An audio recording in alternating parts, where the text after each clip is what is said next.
And I believe we're coming up on the last one. Yes, the can of worms. Oh, the can of worms, yes. And a can of worms it is. This is Chris Warner, right? Correct. Yeah. Also in New Mexico, if I'm not mistaken. And has Dave heard about the recent problems Neil Gaiman is facing? That says, if you have, I won't waste the time telling you. But if you haven't, the short version, I circled heard and wrote a note above it. Good rule of thumb, unless Matt faxes it to me, no, I have zero contact with anyone and haven't had contact with anyone in years. If I get a letter from, the guys that I've been working with, Steve Peters or somebody like that, they're talking about whatever they want to talk about with me relative to Dave Sim and relative to their own work.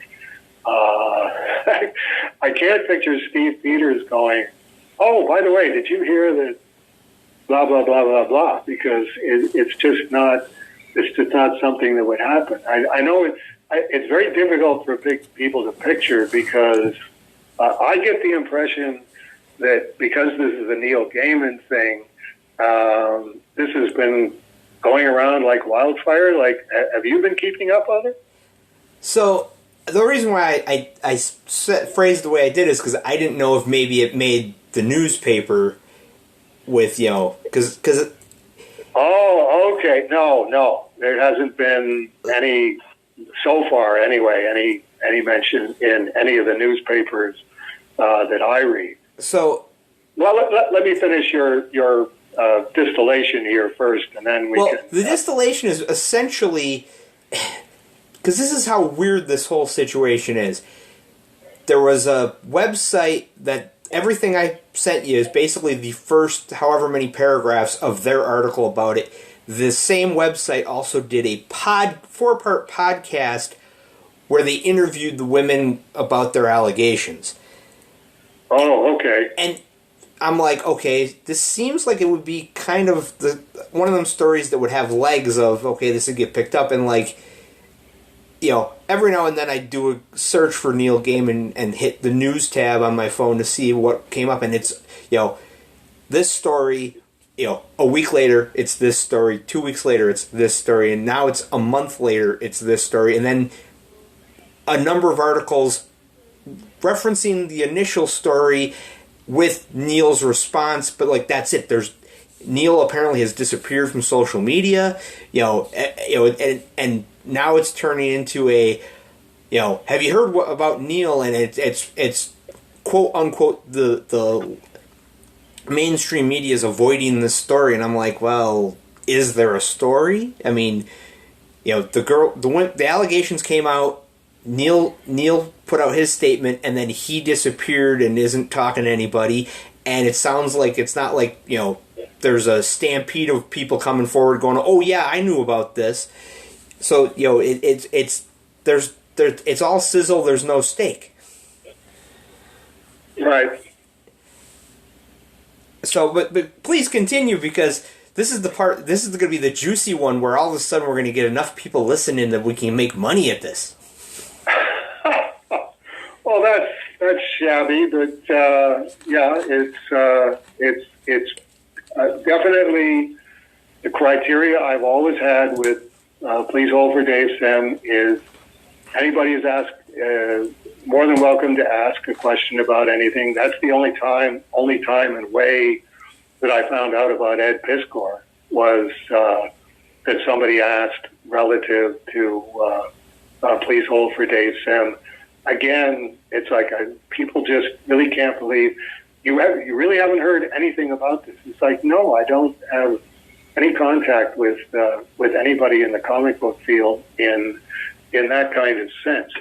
So, okay, you've written the short version. Neil Gaiman has been accused of sexual assault by two women with whom he was in consensual relationships and is the subject of a police complaint in New Zealand. Gaiman's position is that he strongly denies any allegations of non-consensual sex with the women and adds New Zealand police did not take up his offer of assistance over one woman's complaint in 2022, which he says reflects its lack of substance. However, New Zealand police said it made a, quote, number of attempts to speak to key people as part of this investigation, and those efforts remain ongoing, unquote, adding that there are a number of factors to take into consideration with this case, including the location of all parties, unquote.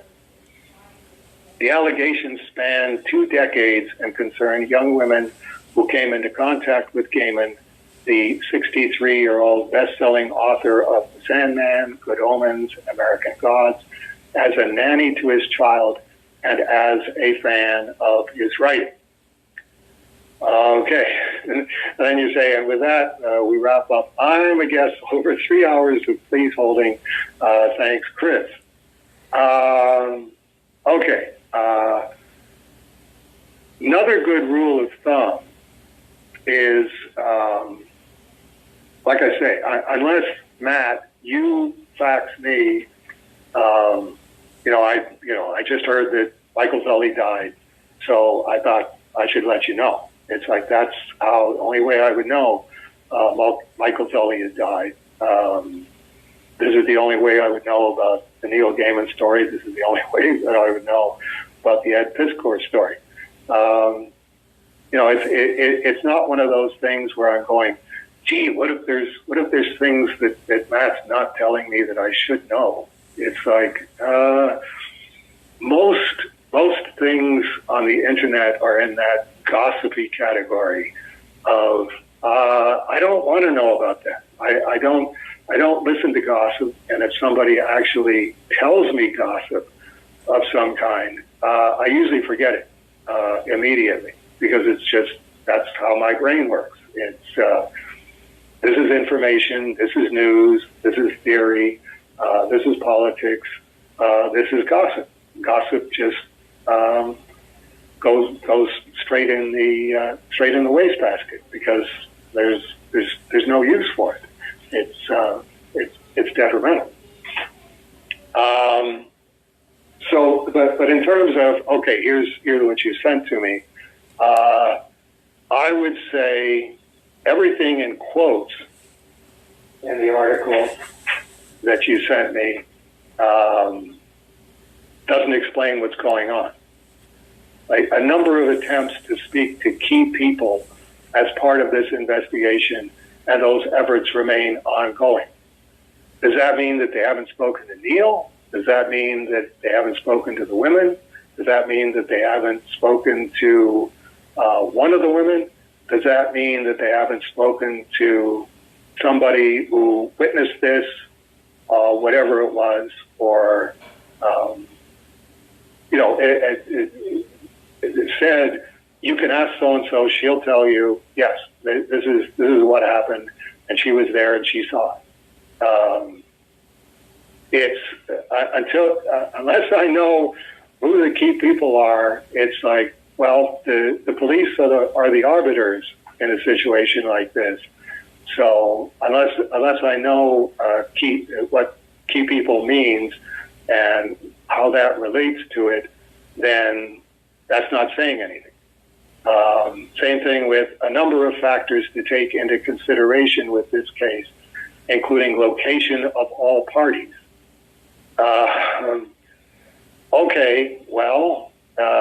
That doesn't tell me anything either. Is this saying where did this take place? If Neil's saying, well, I wasn't in Auckland then, so that couldn't have happened in Auckland. And she's saying, or they're both saying that this happened in Auckland. So that's my first response. Um, so let me qualify that. If anyone, Chris or anyone else who is interested in these things and wants to ask, you're more than welcome to ask at Please Hold for Dave Sim. That's why I do this once a month. I don't rule anything out of no, I don't talk about that. If you want to ask about it, I'll talk about it. Well, so Chris asked the question on the service Facebook group, and then he commented with a link to a YouTube video where Chris says it gives a pretty good summation of what's happening. And I'm going, that's great, but it's not like I can send Dave a YouTube video. That's where the Dave doesn't do the internet thing comes in of an article. I can fax an article, and I kind of did that, but and I started watching the video, and even Chris said that, the first 2 minutes and 20 seconds is self-promotion stuff for the guy that did this video, because he's got a video podcast thing, and he apparently is running a Kickstarter, and I'm going, okay, in my head, I'm starting to get the red flags of it doesn't matter what he says after the 2 minute, 20 second mark. The fact that he's posting this video, but the preamble to it is, here's how you can help me make money. Now, let me talk about this topic that's a hot button issue or whatever. And I'm going, like I said, my personal red flag went up of, this is going to get skeevy real quick, isn't it? And so I went back to the initial article and went, okay, this is what I keep finding when I'm trying to find out, well, what the hell's going on. And it's like, again, if Chris had sent a link to an article that I could have, copy paste, put it into a fax, send it up to Dave, but even then, I'm sure it's going to be a lot of, this isn't journalism as much as this is tabloidism. We're not going. It's going to be and I think it's the modern internet version of that, which is clickbait. Yeah, I mean it's. Neil's accused, and until something happens other than Neil was accused, well, Neil was accused. I mean, at a certain point, like the rest of the article that I sent you that I didn't send, I printed out and I just counted. It's 7 more paragraphs, and it gets into some of the details, and I keep going back to what you said about the Woody Allen thing in the notes to the latter days of. When you got to the part about the nanny wrote a book, you went, okay, this is a little more skeevy than anybody needs to be involved in. Yeah. I would stick with that too. It's one of those. I think it's feminist justice. And we want to just dive in here. What we're basically doing is waiting to find out if Neil Gaiman is about to go Harvey Weinstein or Bill Cosby.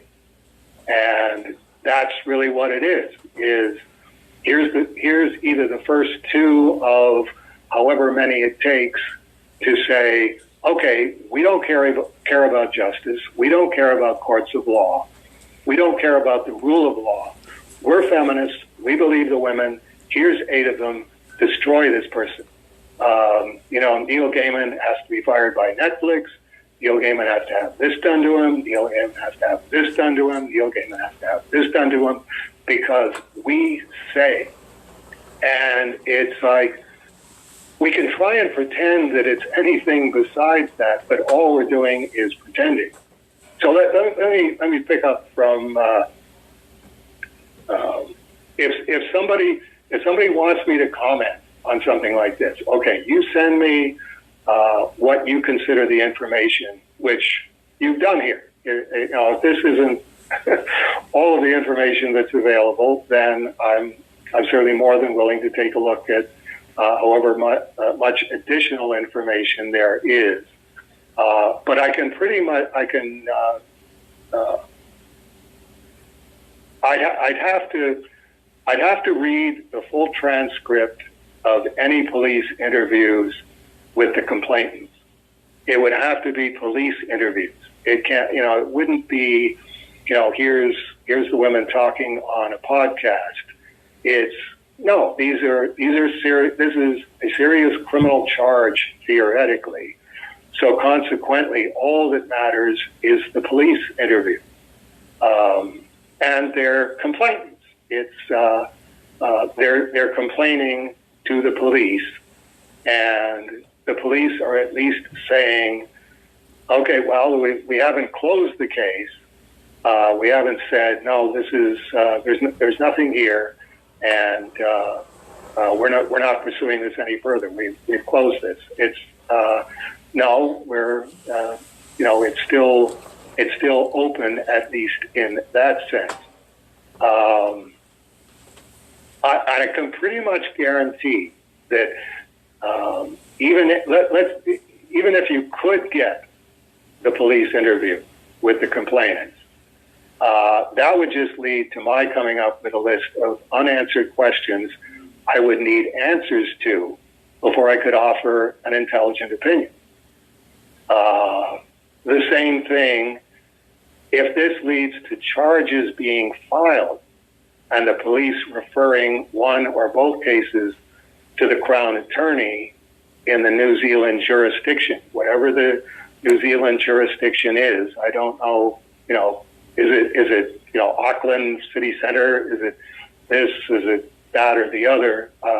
One of the things where they're talking about location of all the parties, that sounds like it could be different jurisdictions, in which case it's, well, okay, if this happened here and this happened here, this would be investigated by these police, and this would be investigated by these police, and we're not clear on this, so we don't know. This is why we're still leaving it open, is whose jurisdiction is this in?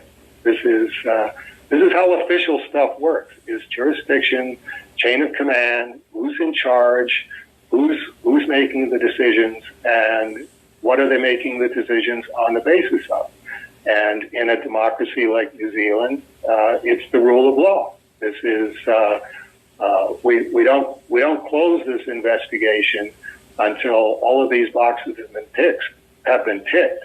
But that doesn't mean that where there's smoke, there's fire. There's right now we've just got smoke.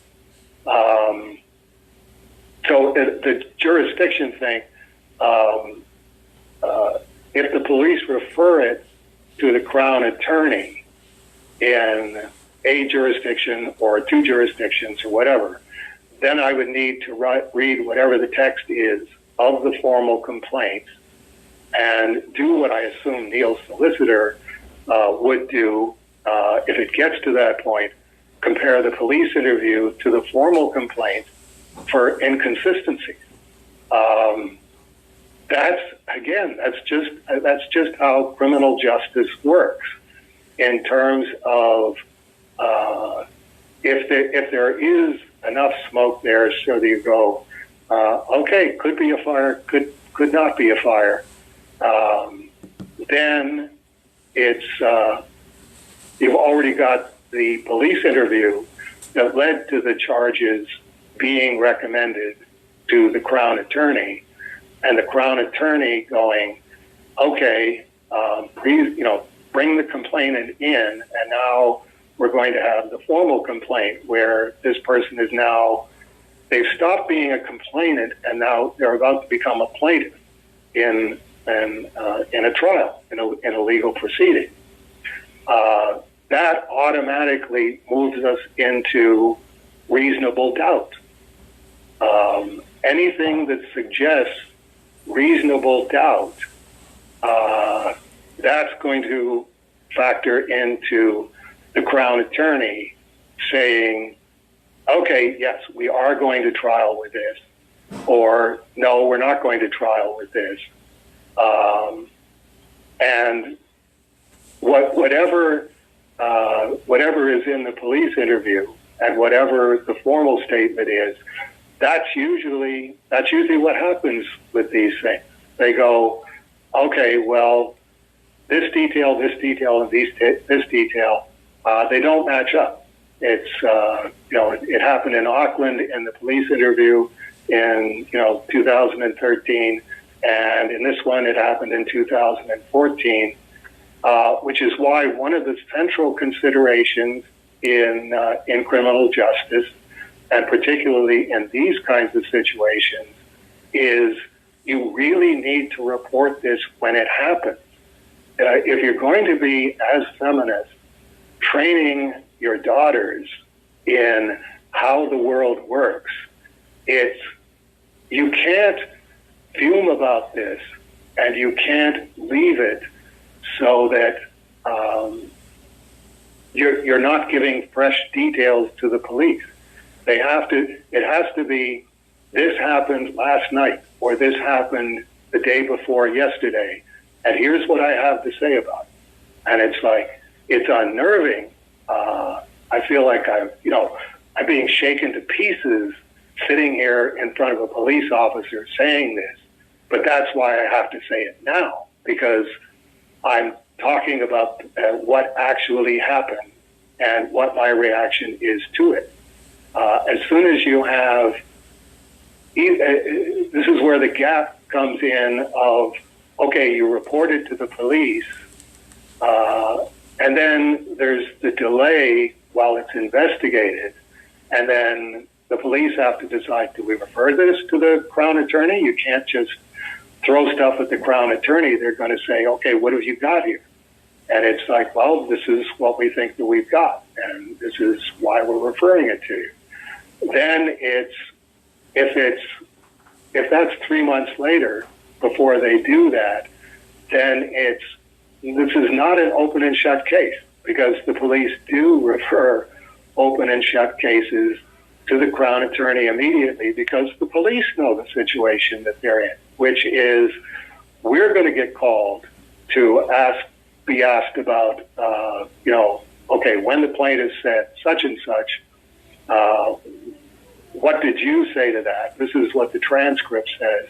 Well, okay, this has got to be as close to as fresh in their mind as they can possibly get, in order to make sure that the rule of law is being followed, but everyone has their day of court, and you have the presumption of innocence.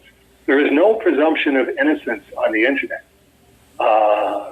You have, we haven't gone ballistic yet, but any minute now we're ready to go ballistic, and we're the ones that decide what your future is going to be. I mean, that's what happened to me. It's just, okay, we've all gone ballistic, so that's it. DaySim doesn't exist anymore. And it's like, well, unfortunately, that's the world that I live in. That's, that's, I would say, 3/10 the internet and 7/10 feminism is just the way that works. But I will say that I think anyone offering an opinion without the information that I'm talking about, unless you're talking about the statement to police and the full statement, here's what went to the Crown Attorney, and here's what the Crown Attorney's official statement is, that they're willing to go into court to charge the individual with the complaint.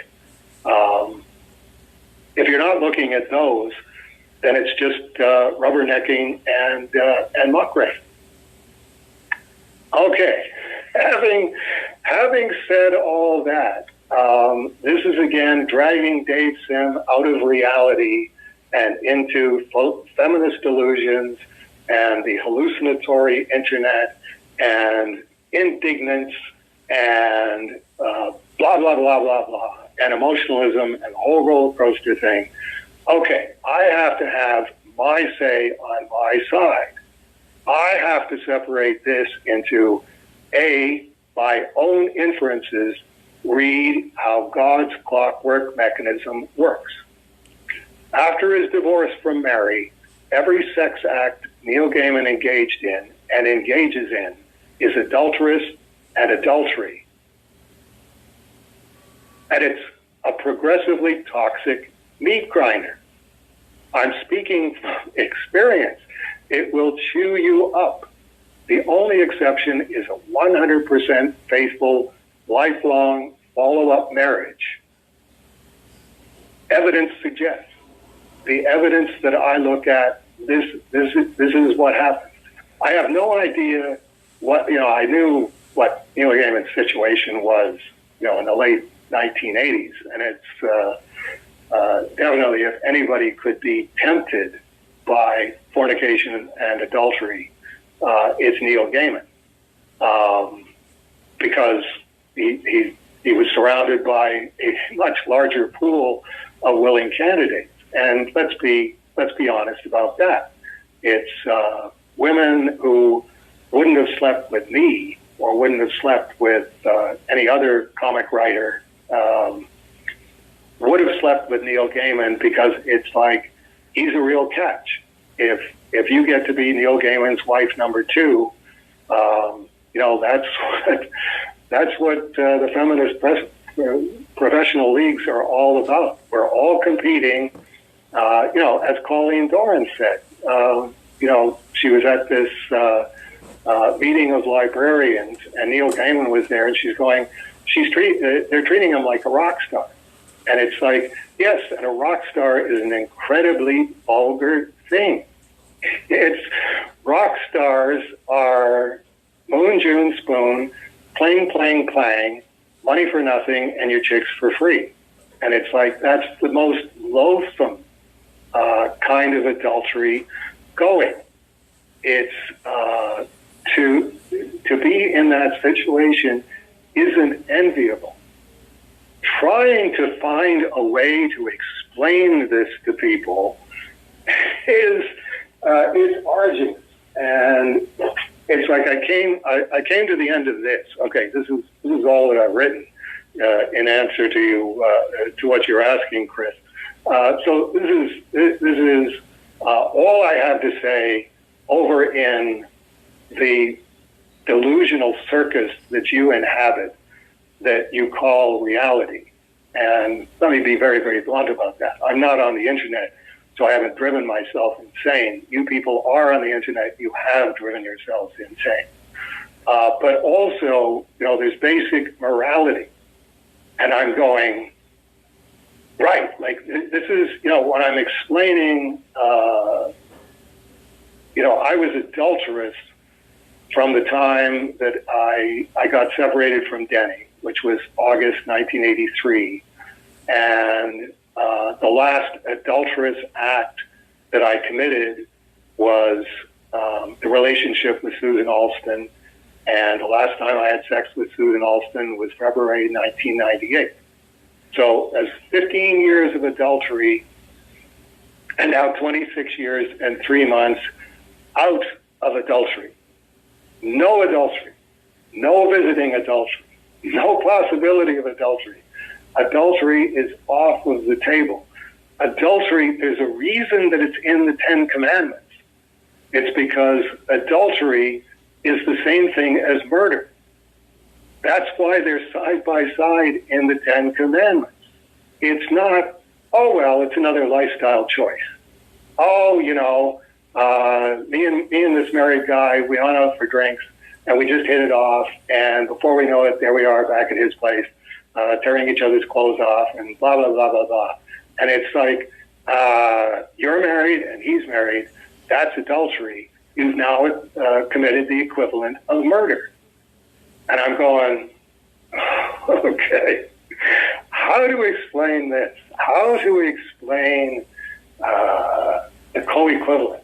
Where I think it's an authentic co-equivalence. I'm not exaggerating this. It's like we live in a society that has particularly since the birth control pill, lowballed adultery as if it's just another thing. Well, shit happens, and it's like no. That's like saying, somebody got murdered, shit happened. You wouldn't say that. You wouldn't say that. That's completely inhuman to even suggest that. So when you put adultery in that category, you're doing that. And I'm speaking as somebody where I have to say after 15 years of adultery, it was probably a good 10 years. I would say 10 years, maybe 12 years before I went, oh, I am outside of that now. I'm back to being not a loathsome co-equivalent of a murderer. I don't know if I fully repented of it, even after 26 years, but at least I'm in the different category. And then, as I say, I got all of this done, and it was only 5 o'clock, and I'm not calling Matt until 5:30.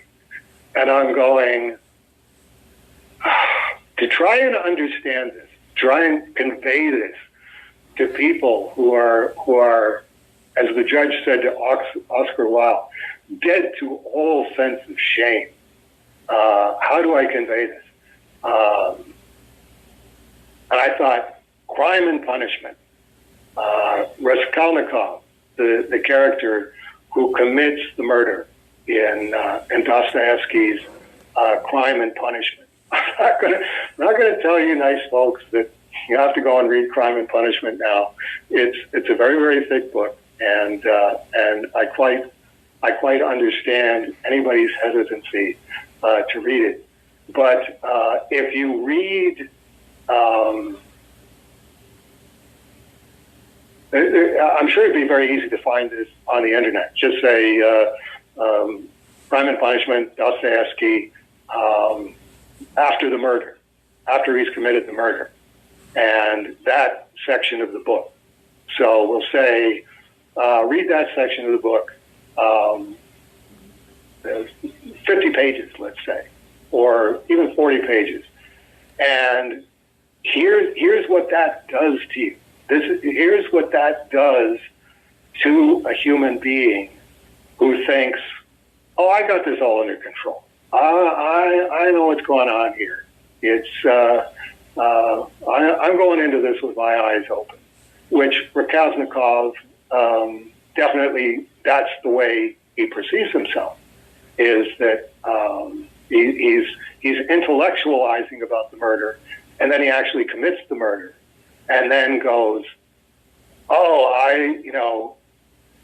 I didn't expect this. I didn't expect what's happening to me, and I don't really know how to deal with it.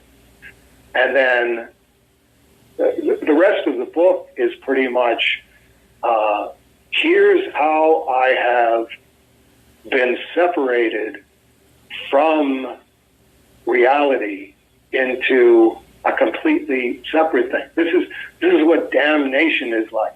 This is what damnation results from, going into something that you thought, okay, I'm going in with my eyes open. And then you do it and you go, there's no way to have your eyes open to this. And I went, okay, where's my copy of Crime and Punishment? And I went and looked and I went, oh, right, I don't have a copy of Crime and Punishment. And I went, why is it that I don't have the copy of Crime and Punishment? Because I've got a number of Dostoevsky's other books, and it's like, move after move after move after move. I'm going to have to get rid of some of these fat books. That one's the one that's going to have to go. I'm going to hang on to The Idiot because I prefer it as a literary work. Just personal preference. But I do have this I did hang on to was Dostoevsky, His Life and Work by Konstantin Lachowski, translated by Michael A. Minahan. And I went, right, I hung on to this because I went, I think I got more out of Konstantin Lachowski explaining Dostoevsky writing the book and then talking about parts of the book and parts that his publisher went, oh, no, you have to change it. Massive chapter about him going to see Sonia and Sonia reading the gospel to him. And it's you talk about blood, sweat, and tears poured onto the page, but in Russia at the time, it was unfashionable. It was no, nobody's going to want to read this, and if they do read it, they're going to go, no, we don't think this way anymore. So it's I enjoyed it at least as much and got as much out of it as I did out of Dostoevsky's writing, because here's Dostoevsky going, here's how I think this goes, and here's what I'm trying to explain, and I'm being asked to make it fashionable. And it's like, it's not fashionable. I'm talking, and I think what Dostoevsky didn't understand was he was talking about damnation. And they were already so far away from God and so far away from the gospel in terms of intellect and philosophy superseding religious faith, that they went, what are you doing talking about this stuff? This is not what we're interested in. Put more psychology in here. And it's like, no, that's exactly what was wrong. That's what led to the Russian Revolution. Was if you would have just left the chapter alone and have made it, here's Dostoevsky with the indwelling spirit of God telling him, here's what you want to write, and here's what you want to convey, and you're going to damn cure yourself, pulling it out of yourself. But it is important what you're trying to say, and then going, this is the problem, and this will be the problem beginning in the 1860s, the 1850s, where you can only get so far away from God. Excuse me. You can only get so far away from God, and you can only rationalize violating the Ten Commandments temporarily, and then you're just selling yourself a bill of goods. And so I would recommend, if you can either find Dostoevsky, his life and work, by Milchevsky online, or you can find Crime and Punishment itself. Just find where the murder happened. It's like this is Dostoevsky. This isn't spoiler warning stuff. This is if you're only going to read 50 pages of Dostoevsky in your entire life, after the murder in Crime and Punishment, and the experience of the character and what he's going through, this will tell you what adultery does to the human soul. So consequently, I don't know Neil Gaiman. I haven't had any contact with Neil Gaiman for 19 years. It's like Neil was definitely one of the gotta cut him loose. Feminists don't like him. I can't really afford to have Dave Sim thrown in my face. I have no idea how much adultery has Neil Gaiman committed. Is he still committing adultery? How many people is he committing adultery with? It's a bottomless pit of destroying your own soul and throwing yourself into hell with both hands. That's my opinion.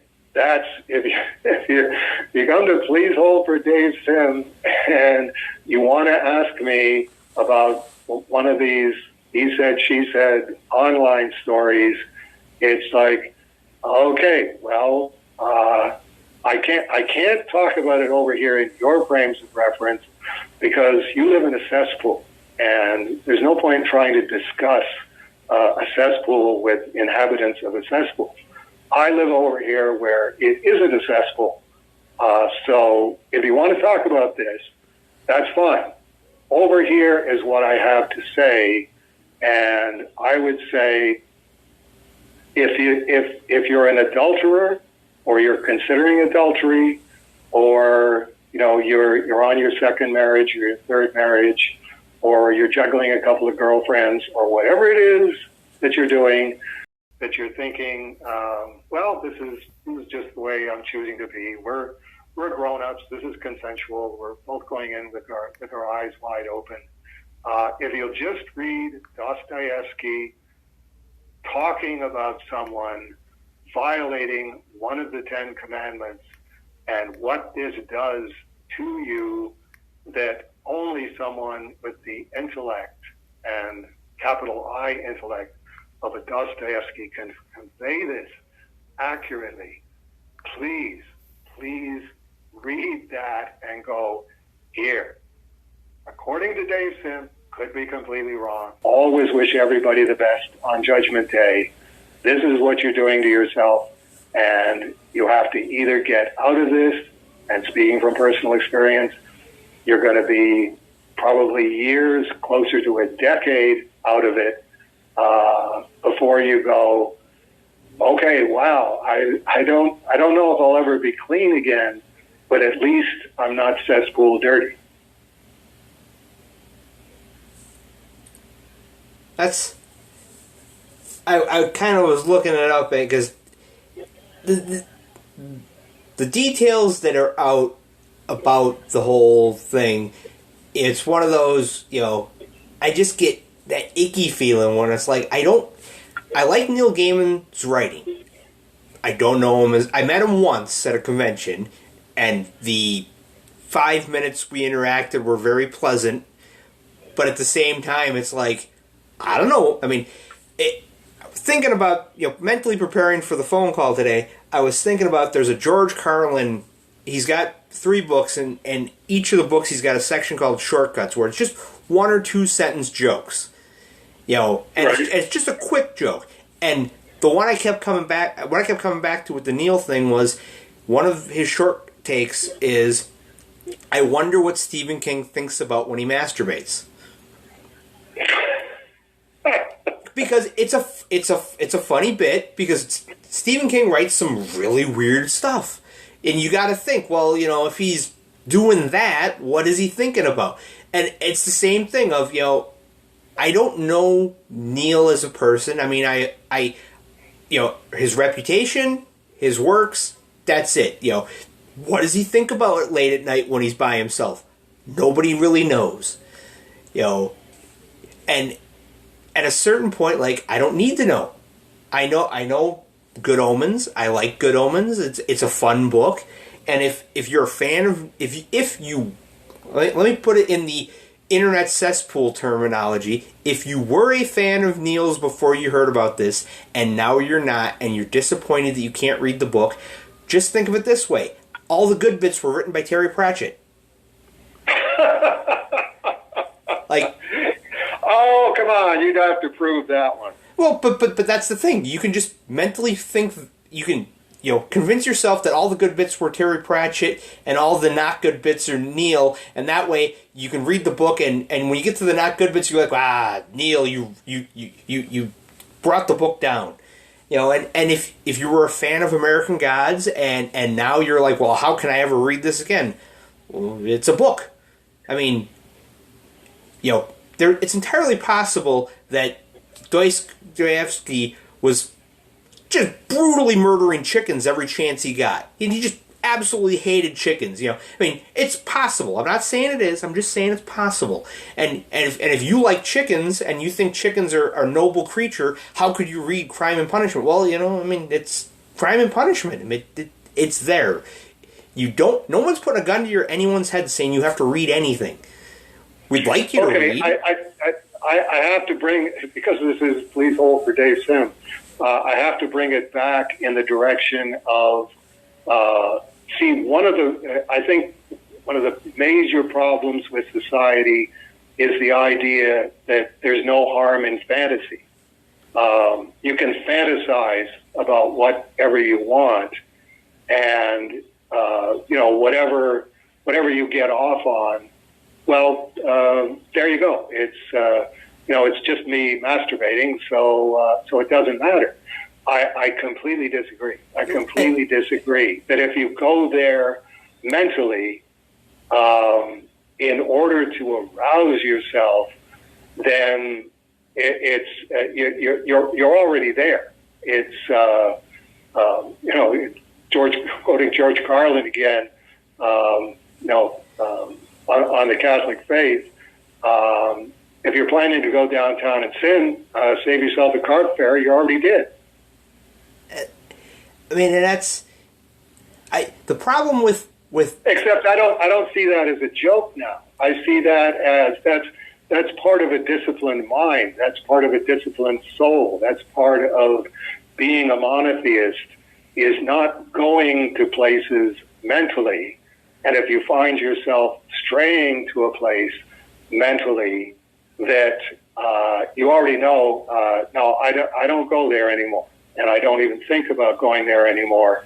You come back from there, and you think about something else, and it's like the average person in 2024 is going to go, oh, come on, and it's like all I'm saying is, speaking as somebody who was in the cesspool, I was never rock star level of cesspool, but Lenny Henry, now Sir Lenny Henry, definitely said, "But you're a rock star," and it's like, no, I was never that, but it was. I was certainly further over into the cesspool than the average person goes, and because of fame, because that was why you wanted to be famous. Was if I become famous enough, then it'll be the Dire Straits thing: money for nothing and your chicks for free. Well, it goes back to Kashi in latter days. Bimbo's a la mode. Right. And right. I mean, the problem with anytime something like this happens, it's okay. Let's give it 2 months, give it 3 months. There's an allegation against somebody. Okay, well, can it be proven? And the internet loves to say, oh, well, this guy's a scumbag. I'm no longer going to support this guy ever again. It's like, okay, well, what if this guy stops being a scumbag or whatever it is you think makes him a scumbag and donates the rest of his time and money towards charity and helping the less fortunate and being as close to a modern-day saint as you can be? Is he still a scumbag? I mean, he's only doing that because, what if he just, he had a come to Jesus moment and that's it. He's on the straight and narrow now. Is there redemption anymore? And always, every time I start thinking about, well, that guy's a prick, I go, wait a minute, is he? Yes, that guy did something bad once, but is that the end of the story, or is there redemption? Can people come back from being dickheads? And I keep going, my inner cynic goes, no. And then I go, well, but that's just you being cynical. Anybody can screw up. It's, can you learn from your mistake and not repeat it and go out of your way to make sure you don't repeat it? Let him who was without sin cast the first stone. I mean, and that's in the internet, it's, nuh-uh. We were promised the stoning. If we ain't getting that guy, you're on the docket. And it's the internet's really good for, did you know that so-and-so did this thing? Yeah, and? I mean, I always come back to, there was a tabloid headline one time that I saw, and I literally spent a minute staring at the cover of, it might have been the Sun, might have been the Globe, might have been the National Enquirer, reading this headline, and I was working retail at the time, and I turned to one of my coworkers and went, did you see this? And they went, no, and I showed it to them, and they went, and the headline was, RFK says LBJ killed JFK. And, right. And I showed it to them, and they went, yeah, so? I'm like, everyone involved in this headline has been dead for over 30 years. Who cares? Yeah. It's everybody wants to be, you want to know a secret, and everybody loves what's the secret? Well, the secret is that somebody did something stupid one time, and we can rub their nose in it, or we can clean up the mess and move on with our lives. And as a guy who's had your nose rubbed in the mess on the carpet for, how many years has it been, Dave? Well, it's been a few. This is one of the things where I was going, excuse me. This is, September will be the 30th anniversary of issue 186. And a part of me is tempted to do the 30th anniversary reprinting of 186. And it's like, no, that's just waving a red flag in front of the bull. But I probably think, I definitely think more about that than I think about this being the 20th anniversary of Cerebus coming to an end. I mean, Cerebus coming to an end was an anticlimax. It had already been decided that Dave Sim has come to an end. We will perhaps hear about Dave Sim when he dies, and it'll just be, so sad. But really, Dave Sim died when issue 186 came out. And it's, that's what happens. That's what happens. I can't complain because, I've made all of my own calls.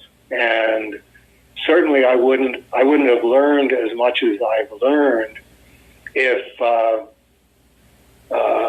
I hadn't been the object of the online mob's wrath to that extent before cancel was even called cancel, before there was even a word for it. Like, we don't know what that was, but it just happened to Dave Sim, and I don't think anybody ever wants to have that happen to him again. So mission accomplished. Now we're all good. So there it is, 3 hours. And I was hoping that we could, get away with it not being 3 hours, but I also knew, no, this is one of those, it's the third rail of the internet. If you touch it, it's going to hurt. You're going to touch it because somebody asked, but it's, it's one of those, in a year, is anyone going to remember? It depends. It's, this is, the women read minds thing of, the helium-centered nature and the beehive. That's all happening outside of what any of us as men perceive of as reality. So those things are being decided on an ongoing basis. I think they're having less and less happy outcomes, and consequently, I think some women who would have described themselves as 100% feminists before the pandemic are now going, no, I'm trying to be a good feminist. I'm trying to be a good Beehive member and trying to hate all the people that I'm supposed to hate and disagree with all the things I disagree with.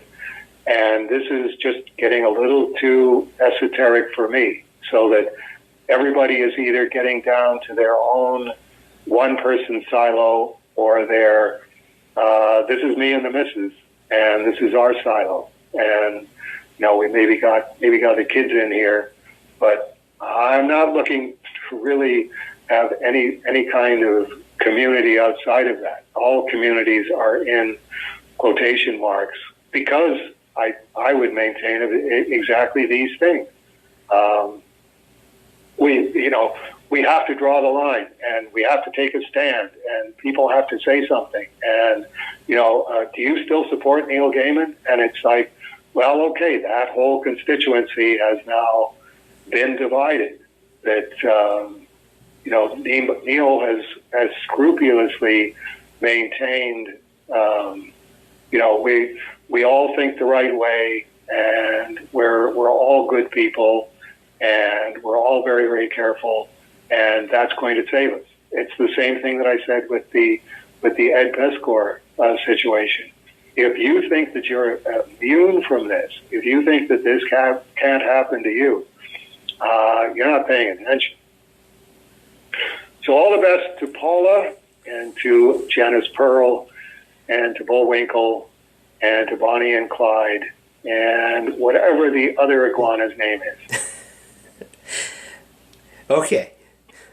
Have a good night, Matt. You too, Dave. Have a good one. We will hopefully do this again next month. And hopefully the questions will be a little less third-raily and a lot more. Hey, Dave, what page are you on Sodor now? Well, if you want third rail answers, ask third rail questions. I have no problem with that. Take care. Bye-bye. Bye.